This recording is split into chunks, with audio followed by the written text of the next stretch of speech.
Hi friends, welcome to our channel. This is Padmavati. ఈ రోజు మనతో పాటు political analyst and creative director Geeta Krishna గారు మనతో పాటే ఉన్నారు. ఆయనతో మాట్లాడదాం. నమస్తే sir. Hi sir, Pawan Kalyan and Chandrababu గారు అనంత్ అంబానీ పెళ్లికి వెళ్ళారు. అసలు ఆ పెళ్లికి వెళ్ళడానికి గల కారణం ఏంటి? అసలు ఆ తంతు మొత్తాన్ని మీరు ఏ విధంగా చూస్తారు సార్? ముఖేష్ అంబానీ మన దేశంలో 10 లక్షల కోట్ల ఆస్తి సంపాదించి ప్రజల మీదే సంపాదించాడు. తన షేర్ వాల్యూ పెరగడం కోసం పోయిన వీడియోలో కూడా మనం ఒకసారి చెప్పుకున్నాం. అతను ఈ ప్రపంచవ్యాప్తంగా ఉన్న సెలబ్రిటీస్ని అందరిని పిలిచి ఒక పెద్ద హంగామా చేశాడు. ఫస్ట్ ఎంగేజ్మెంట్ కానీ ఇప్పటి వరకు చేసుకుంటూనే ఉన్నారు. ఒక 5,000 కోట్లు ఖర్చు పెట్టి ఎందుకు చేసుకున్నారనే ప్రశ్నకి నువ్వే అడిగినట్టున్నా లాస్ట్ టైం ఒక లెవెల్లో చెప్పాం. ఈ పెళ్లి తంతు చూసిన తర్వాత సినిమాల యొక్క ఇది చూసి వాళ్ళు కూడా సంస్కారాన్ని మర్చిపోయారు. అందరూ డ్యాన్స్ చేస్తున్నారు. అది పెళ్ళా లేకపోతే ఫ్యాషన్ పీరియడా? అందరూ రజనీకాంత్ డ్యాన్స్ చేయకూడదా అంటాడు. పెళ్ళిలా జరగాలి. దానికి కొన్ని ఉన్నాయి. ఒకటో రోజులా, రెండో రోజులా, మూడో రోజులాగా అలా చేసుకున్నా పర్లేదు. ఒక పెద్ద ఆకాశం ఉంది, పందిరి బొంగేం కాదు, ప్రజల డబ్బులు తీసుకుని ధార్వాడ్ అనే ఏరియా ఉంది బాంబేలో. చాలామంది 1,00,000 మంది కంటే ఎక్కువ ఉంటారు లేనివాళ్ళు. రేకుల షెడ్యూల్లో బతుకుతూ ఉంటారు. ఓకే, వాళ్ళు కూడా ఊరుకోరు. ఈ బాటా చెప్పుల్స్ ఎన్ని ఉంటాయి కదా, జాబ్ వర్క్ చేస్తూ ఉంటారు, బతికేస్తున్నారు. ఇప్పుడు మొన్న ఎంగేజ్మెంట్ ఖర్చు పెట్టిన డబ్బుతో వాళ్ళందరికీ బిల్డింగ్లు కట్టేయవచ్చు. దానికి కూడా నీకు మంచి పేరు వస్తే ఫిలంథ్రాపిస్ట్ అంటారు దాన్ని, వాళ్ళని. అలాగే నేను ఎందుకు అన్నానంటే అది చూసి నాకు అసహ్యం వచ్చింది. నాకు ఆ వీడియోలు వస్తున్నాయి రోజును. అసహ్యం కాకపోతే ఏంటిది, ఎగ్జిబిషనిస్ట్ అంటారు. Your exhibiting your wealth. నీ యొక్క ఆస్తిని, నీ యొక్క స్తోమతని ఎగ్జిబిషన్ అందరికి చూపిస్తున్నారు. ఒకప్పుడు మిరపకాయ బజ్జీలు అమ్ముకుంటూ అన్ని అన్యాయాలు చేసి వచ్చినోడే ధీరుభాయ్ అంబానీ. తర్వాత కోకిల హాస్పిటల్ వాళ్ళ అమ్మ పేరు మీద పెట్టారు. ఓకే, అవన్నీ కూడా కమర్షియలే. ఒక రేంజ్ వరకునే వాళ్ళు జనరస్గా ఉంటారు తప్పితే ఇలా ఇంత ఖర్చు పెట్టే వాళ్ళు మీకేంటి నష్టం కాదు. What is all this? ఏంటిది అంతానన్నాను. దానికి ఒక పెద్ద స్క్రీన్ ప్లే అనమాట. అందరూ డ్యాన్స్ చేస్తారు, including Mukesh Ambani and his wife. అందరూ ఓకే, డ్రెస్ చేసుకునే విధం గురించి మనం కామెంట్ చేయకూడదు, కానీ అవన్నీ కూడా మోస్ట్ సినిమాటిక్గా ఉన్నాయన్నమాట. నేను ఎందుకన్నానంటే ఇది రాంగ్ సిగ్నల్ ఇస్తుంది ప్రజలకి. మిడిల్ క్లాస్కి, అబవ్ మిడిల్ క్లాస్లో ఉన్న అందరికి కూడా అవి చూడకుండా ఉండరు. అవి చూడడం అనేది ఒక ఫ్యాన్సీ. ఎంత పెద్దవాళ్ళు చేసుకుంటున్నారని చెప్పేసి పెళ్ళి. అందులో అందరూ కూడా హాఫ్ న్యూడ్ గాను అలా ఉండడం, ఇలా ఉండడం చూసి ఎలా అనుకుంటారు. ఇప్పుడున్న ఈ కుర్రకారు కానీ పెరిగే వయసులో ఉన్న యువతరం ఇంతే. అంటే ఇదేం తప్పు కాదని చెప్పేసి ఒక సంస్కృతి, ఒక ఇదే ఉంది. నేను అదే అంటాను. మరి ఒకప్పుడు మీరు పెళ్ళే వద్దు, ఇద్దరు కలిసి బతకలేరు అన్నారు. అది వేరే సందర్భంలో. ఎందుకన్నానంటే పెళ్లి చేసుకుని 6 నెలలుగా విడిపోతే ఇంక పెళ్లి యొక్క విలువేటండి. పెళ్లి చేసుకుంటే దానికి విలువిచ్చి జీవితాంతం కష్టమో నష్టమో భరించి బతకాలి. అలా బతకలేని మనస్తత్వం ఉన్నప్పుడు లివ్ ఇన్ రిలేషన్షిప్ ఉండండి అని చెప్పాను. దేనికి సంబంధం పెట్టకూడదు. ఇది ఒక పెద్ద ఇంట్లో ఆ అబ్బాయి పాపం నడవలేని పరిస్థితుల్లో ఉన్న అతను కూడా అతని వెనకాల కూడా ఏదో విషాదం ఉంది. అతను కోరుకున్న అమ్మాయిని రాధిక మర్చెంట్ ఎవరిని ఇచ్చి పెళ్లి చేస్తున్నారు. ఇచ్చిన రోజున ఈ వీడియోలతో పాటు ఆ అమ్మాయికి అంతకుముందు బాయ్ ఫ్రెండ్లతోటి ఒక వీడియో వచ్చింది. చాలా బాగున్నారు వాళ్ళు. ఇవన్నీ రాంగ్ సిగ్నల్ ఎందుకు ఇస్తారు? నువ్వు 5,000 కోట్లు పెట్టి పెళ్లి చేసుకున్న దాని వెనకాల ఇలా ఒక్కొక్క క్యారెక్టర్కి ఎలా ఉంటుందని ఇంకా కొన్ని వందలు వస్తాయి. ఇప్పుడు అది అవసరం. అది వాళ్ళు సోషల్ మీడియా వాళ్ళు ఫాలో అవుతారు. అమ్మాయి ఆవిడ ముఖేష్ అంబానీ భార్య షారూఖ్ ఖాన్ని కౌగిలించుకుని దాని తర్వాత ఒక సింగర్ని కుర్రోడు అతను, ఆ సింగర్ని నేను ఫాలో అవుతున్నాను, నిన్ను సోషల్ మీడియాలో ఉంది. అంటే సోషల్ మీడియాని తప్పించుకుంటే ఎవరు ఉండలేరు. సోషల్ మీడియాలో పాపులారిటీ ఉంటేనే నువ్వు పాపులర్ అయినట్టు లెక్క. నీ దగ్గర 1,00,000 కోట్లు ఉన్నా, 2 కోట్లు ఉన్నా నోబడీ కేర్స్. ఎందుకు మరి ఇన్ఫ్లుయెన్సర్స్ అందరినీ బోడీ గారు పిలిచి ఒక పార్టీ ఇచ్చాడు. ఒక ఇన్ఫ్లుయెన్సర్ అన్నవాడు ఈ రోజున అతనికి ఒక 15 లక్షల మంది లేకపోతే 15 మిలియన్స్ ఉన్నారనుకో, వాడికి మన మోడీగా అతను భుజం మీద చేస్తే అతనికి ఉన్న ఇన్ఫ్లుయెన్సర్ అయితే అతనికి ఓటేస్తారని. అంతేనా? ఈ 1,00,000 కోట్ల ముందు వాడు నథింగ్, ఆ ఇన్ఫ్లుయెన్సర్ అన్నవాడు. మరి స్టిల్ ఇప్పుడు సోషల్ మీడియా అనేది రూల్ చేస్తుంది, పరిపాలిస్తుంది. సో దాంట్లో ముఖేష్ అంబానీ భార్య కూడా అంటే రోజు కూడా చాలా మంచిగా ఉంటుంది, తప్పులేదు. ఒక మంచి ఫ్యాషనబుల్ గాను, యూత్ గాను వాళ్ళనే చూస్తారు. వయసు పెరిగే కొలది ఆయుష్ తగ్గుతూ ఉంటుంది. అంటే మన చావుకు దగ్గరికి వెళ్తున్నామని అర్థం. చాప్టర్ క్లోజ్ కింద అర్థం, అంతేనా? ఈలోగా ఒక యమనంగా ఉండాలని ట్రై చేయడం కోసం ఈ లక్షల కోట్ల ఖరీదు చేసి కాస్మెటిక్స్, మిడిల్ క్లాస్ కానీ లోయర్ మిడిల్ క్లాస్ కానీ అందరూ పొద్దున్న లేగిస్తే బట్ట మేకప్. ఆ మేకప్ ఎంతసేపు పడుతుందో తెలియదు. ప్రతి ఒక్కరు మేకప్లో ఉన్నారు ఈ మధ్యన. దాన్ని ఒకవేళ మేకప్ లేకుండా ఎక్కడ చూస్తే బజార్లో గుర్తుపట్టాం. ఓకే, సో ఇప్పుడు వాటి కోసం ఖర్చు పెడుతున్నారు. ఖర్చులు పెరిగిపోయినాయి, విలాసాలు పెరిగిపోయినాయి. పబ్స్, రేవ్స్, పార్టీలోకి వెళ్ళి తప్పు చేయడాలు ఎన్ని జరుగుతాయి? ఇవన్నీ చూసే జరుగుతాయి. ముఖేష్ అంబానీ ఇంట్లో ఇలా చేశారు, ఏంటో ఆ వెళ్ళిన గెస్టులు కూడా ఒక్కొక్క డ్రెస్లు, ఒక విచిత్రమైన గెటప్స్ అనమాట. ఒక్కొక్కడు విచిత్రమైన శారీస్, అందులో అందరూ రివీల్ అవుతూ ఉంటుంది. మళ్ళీ రివీల్ అంటే తెలుసు కదా, అన్ని కనిపిస్తాయని అన్నీ ఉంటాయి. 99% అలాగే ఉన్నారు లేడీస్ అక్కడ, వాళ్ళ ఫ్యామిలీతో సహా, వచ్చిన వాళ్ళతో సహా. ఈ మగవాళ్ళు ఉంటారు, కుర్రోళ్ళు 24 years, వాళ్ళు బట్టి నోరు ఎలబెట్టి చూస్తున్నారు ఆ సీన్ అంతాను. ఓకే, నేను ఇది రాంగ్ ప్రెసిడెంట్, రాంగ్ సిగ్నల్ ఇస్తుంది ప్రపంచ దేశాలు అన్నింటికీ. పెద్ద ఇండియా డెవలప్ అయిపోయిన ఇండియాకి ఎటువంటి పేరు ఉంది? సంస్కృతి, సంస్కారం, ట్రెడిషనల్కి పెద్దపీట వేసే గొప్ప కంట్రీ ఏదంటే ఇండియా అంటారు. డిఫరెంట్ సంస్కృతులు సంగమమే ఇండియా. ఓకే, అంతకుముందు ట్రెడిషనల్ డ్యాన్స్లు అయిపోయి అవి పెట్టారు. ఓ పక్కన ఏఆర్ రెహమాన్, ఓ పక్కన అది, ఇంకోటి ఆవిడ. డబ్బులు ఎలా కావాలితే వాళ్ళు చల్లారు. ఎవరు డబ్బులు? ఇవన్నీ ప్రజలు ఇచ్చిన డబ్బులు. నువ్వు షేర్ అమ్మితే ప్రజలకు వచ్చిన డబ్బులు. ఎవ్రీ సింగిల్ పైసా you spend there is only from the income of Jio. ఒక ప్రోడక్ట్. అటువంటి చాలా ఉన్నాయి వాళ్ళకి ప్రోడక్ట్స్. అవేం తప్పని అంటలేదు, వాళ్ళు ఖర్చు పెడుతుంటే చూడలేకపోతున్నాం కాదు. అది రాంగ్ మెసేజ్ ఇస్తుంది ప్రజలకి. గతమైనప్పుడు ఒక మోస్తరు 100 కోట్లు ఉన్నవాడు ఒక 20 కోట్లు ఖర్చు పెట్టాలి అనే మెసేజ్ ఇస్తుంది. ఎందుకు వచ్చిన 20 కోట్లు నీ చుట్టుపక్కల ఉన్న వాళ్ళకి ఇస్తే నువ్వు ఒక 2-3 కోట్లు ఖర్చు పెట్టి చేసుకుంటే వాళ్ళందరికీ ఉపయోగపడి తరతరాలు చెప్పుకుంటారు. నీ కర్మ లిస్టులో, మంచి కర్మ లిస్టులో పడద్దు. నిన్న ముఖేష్ అంబానీ చేసింది మంచి కర్మ లిస్టులో పడదు, అది పరమ పాపంలోకి పడద్దు. అది వాట్ ఎవర్ ఐ అండర్స్టూడ్. జగుప్స్ కలిగింది నాకు యాక్చువల్గా. అక్కడికి వచ్చిన గెస్ట్లు ఏంటో అది, మరి ఐ డోంట్ అండర్స్టాండ్ దట్. నాకైతే కొంచెంసేపు నాకు మైండ్ బ్లాక్ అయింది. టామ్ క్రూజ్ అది ఎవడెవడి తెలియదు. నేను చాలా గొప్ప చెప్పుకోవడం కోసం టామ్ క్రూజ్ హాలీవుడ్ హీరోని పిలిచారు. అర్థమైందా? అలాగే చాలామంది సెలబ్రిటీస్ని వాళ్ళు పెళ్ళికి వెళ్ళేవాడు అనుకుంటాడు ఎక్కడికి వెళ్తున్నాను నేను.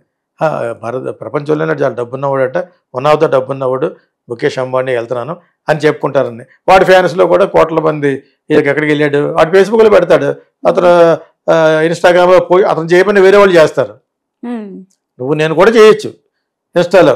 టామ్ క్రూజ్ పక్కన నుంచి ఉన్నానని. అంటే ఎందుకు వచ్చాడు? ముఖేష్ అంబానీ కొడుకు పెళ్ళికి వచ్చాడు. ఆ టోటల్ తంతు నాకు యాంటీ ఇండియన్ లాగా అనిపించింది. నాకు భారతీయ వ్యతిరేకత. భారతదేశంలో చాలామంది middle class, lower middle class ఉన్న వాళ్ళకి షో ఆఫ్ చేయడం కోసం. అర్థమైనప్పుడు ఒక పల్లెటూరు నుంచి వచ్చిన నేను ఉండూరులో ఇల్లు ఉండాలన్న ఉద్దేశంతో మేము పెద్ద ఇల్లు ఇప్పేసాం. అక్కడ కడదామని మంచి ఉద్దేశంతో మా ఏజ్ గ్రూప్ వాళ్ళు చాలామంది ఉండరు కదా, పోయి ఉంటారు, వేరే ఊరు వెళ్ళిపోయి ఉంటారు, ఇతర దేశాలు వెళ్ళిపోయి ఉంటారు. మనం ఎందుకు కడుతున్నాం ఇక్కడ ఇల్లు అనే ఒక క్వశ్చన్ వచ్చింది. ఆ ఊరి రేంజ్కి ఒక ₹1 రేంజ్లో ఎక్కడ కట్టినా ఎవరు ఉంటారు? పోనీ ఓకే, మనం అప్పుడప్పుడు మనం ఉంటాం, లేదా మన బంధువులు ఎవరిని ఇచ్చి ఉంటారు. నాకు టోటల్గా అనిపించింది ఏంటంటే అదే ఏదో కట్టాలి, అది కట్టకపోతే జనాలకు ఉపయోగపడి ఒక కళ్యాణ మండపం కట్టాలి అని అనుకున్నాను నేను.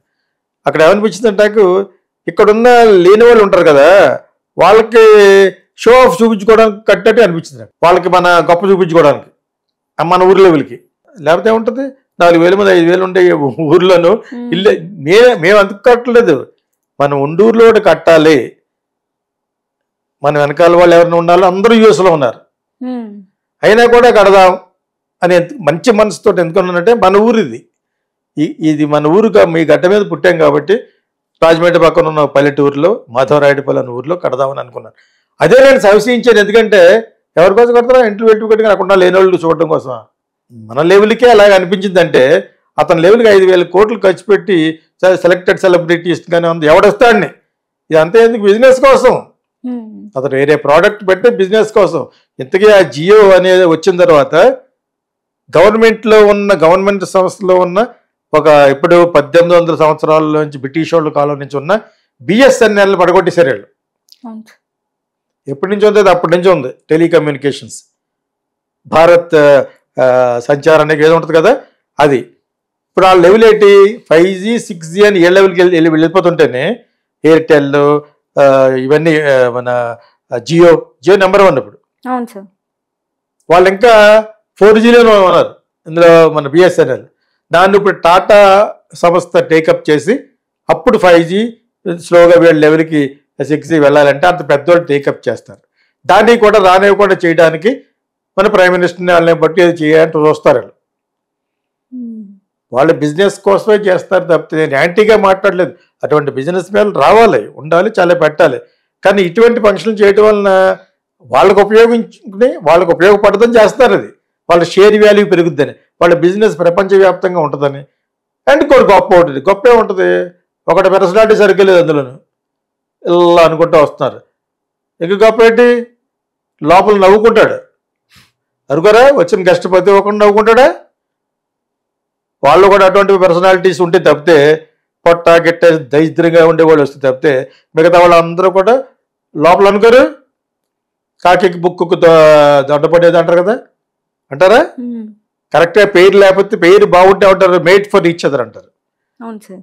పేరు సరిగ్గా లేకపోతే అంటారు కాకి ముక్కుకు దొండపడి అంటారా? ఇది అవసరం. అది 5,000 కోట్లు ఖర్చు పెట్టి మనసులో అలాగ వాళ్ళకి భావన రేపించడం. ఈ వీడియోలు చూసిన కొన్ని కోట్ల మంది ప్రపంచంలో వాళ్ళు ఎలా అనుకోరు? వాళ్ళు వాట్ ఈజ్ దిస్ అని. అది బిజినెస్ కోసం చేసి ఉంటారు.